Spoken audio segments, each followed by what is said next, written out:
Welcome to the Little Red Schoolhouse, located at 203 Ridgedale Avenue in Florham Park, New Jersey. Our iconic Little Red Schoolhouse serves as a 19th century classroom and also museum. The museum contains many historical artifacts from the 18 and 1900s, vintage school desks, broom making equipment, and many other items. The schoolhouse was open for school from 1867 until 1914. Its location at the historic crossroads of Florham Park served as a historical reminder of Florham Park's rural origins. A couple extra fun facts about the Little Red Schoolhouse. While we call it the Little Red Schoolhouse here in Florham Park, it's also known as Columbia School District Number 5.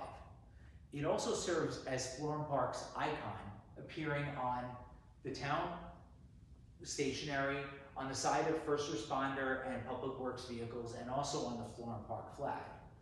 For those that didn't know, in the 1970s, the Little Red Schoolhouse was pushed back on the property to allow for the expansion of Columbia Turnpike. As you can see, this is the area which is set up like a one-room 19th century classroom. And as you can imagine, the school environment for a 19th century classroom in a one-room schoolhouse is much different than the current school environment today. First off, grades K through 8 were taught in this one room. In 1867, when the school opened, that served about 45 to 50 students, all covering those grades. The only heating source was an old stove. There was no plumbing, so the students had to, when they had to go to the bathroom, they had to go outside and use brick privies, which were outhouses that were established for them. Students that lived within 2 miles of the schoolhouse had to walk to school, and any other students were bused in a horse-drawn wagon that was open on the side. So can you imagine the school commute in the winter was pretty cold.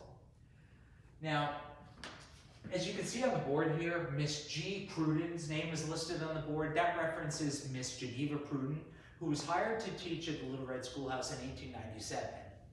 She was known as a very strict classroom manager. She ran a tight ship as far as the class was concerned, but she was also a very inspiring teacher who believed in having a creative and original looking classroom, and also believed in beautifying the school grounds on the outside. Now, Ms. Pruden taught grades K through 8 until about 1904. Then in 1904, a second teacher, Miss Ruth Bennett, was hired to teach grades K through 4. Ms. Pruden would then go on to teach grades 5 through 8 and also serve as the school's principal. As far as curriculum is concerned, the students mainly focused on what they called 3 R's, reading, writing, and arithmetic. But about 1906, a third teacher was hired part-time, Miss Applin, to come and give the kids voice lessons about once a week. So the curriculum was expanded a little bit about that time to give them a little more variety. Now, for any of you that have read the Saga of the Crossroads book, which is the history of Florham Park, you know that Florham Park had many interesting and prominent citizens. 2 that come to mind are Reverend John Hancock and Lloyd W. Smith. Now, Reverend John Hancock started out supporting his family as an apprentice to a harness maker after his stepfather, Josiah Hand, passed away.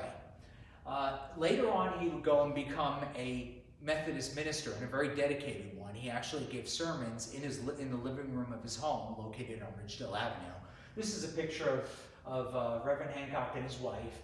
As a way to support him and his family while working as a minister, he raised livestock on his property. He grew corn and apples, and he also made brooms. He also had a working cider mill that you can see in the background of the picture there, and established a very successful cider and vinegar business. Later, he represented his district on the state legislature, so he was a pretty important guy. Now, Lloyd W. Smith also was a farmer at one point. He was born in Florham Park, and he had originally attended Little Red Schoolhouse. His father later lost the family estate due to some financial issues, but Lloyd reportedly promised his mother he would someday buy the property back. He later went on to become a Yale-educated lawyer and also investment banker, and he ultimately did purchase his family estate back. And when he purchased it back, he began to farm his acres, and he grew corn, vegetables, raspberries, strawberries. And he also went on to purchase 1,100 acres of Jockey Hollow, which is part of Morristown National Park.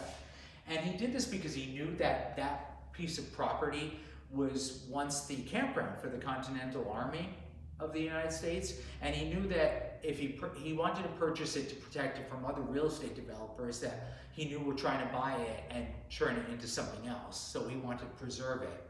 And as a result of his efforts, Congress listed that as part of the first national park of the United States. So, very awesome guy. Well, I hope you enjoyed this virtual tour of the schoolhouse. Thank you very much and take care.